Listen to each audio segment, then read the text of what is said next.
Chairman of Parliament's Finance Committee, Kwarteng, who is with the delegation in Washington, says it cannot be business as usual once government secures the deal. In the past, if you're on the side of government in Parliament, the expectation is that whatever government brings, you must help pass. If you're on the side of the opposition, your job is to oppose it.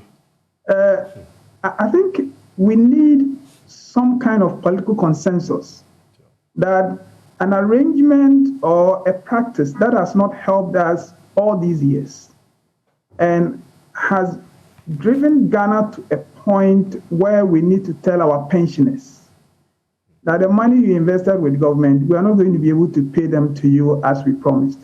I think we don't have any choice but to review, to take stock of how we ourselves have conducted our business as Parliament, and going forward to say that we will act differently.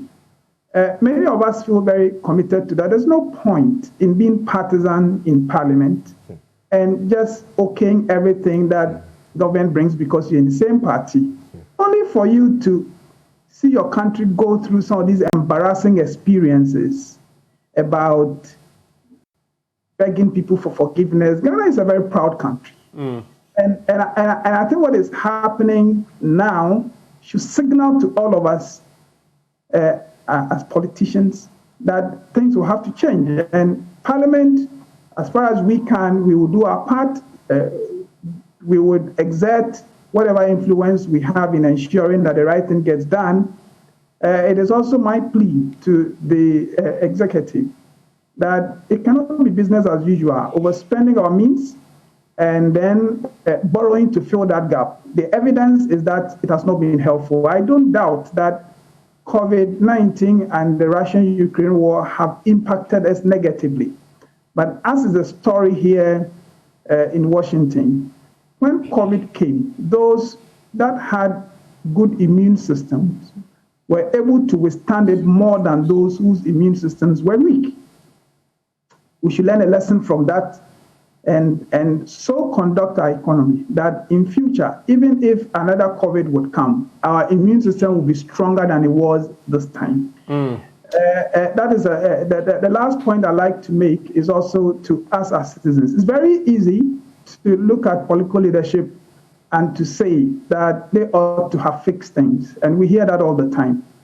But look, Ghana, in terms of revenue mobilization, is a very, very tax non-compliant society. The culture of avoiding taxation is so strong that, look, as citizens, we shouldn't forget that political leaders, they come and go. Former President Rawlings, may he rest in peace. Former President Mama, may he rest in peace. They were in office, and there was the usual responses to them that, look, you have to fix the economy and you have to do things right. They are gone. We are here. And I mean, you meant Mills, not Mahama. Oh, did I say Mama? I'm sorry. Yes. Sorry about that. No. I get your point, yeah. Yeah, the late Mills. So the point I'm making is that as citizens, we should also play our role. It's not sufficient to be complaining about what political leadership has not done right.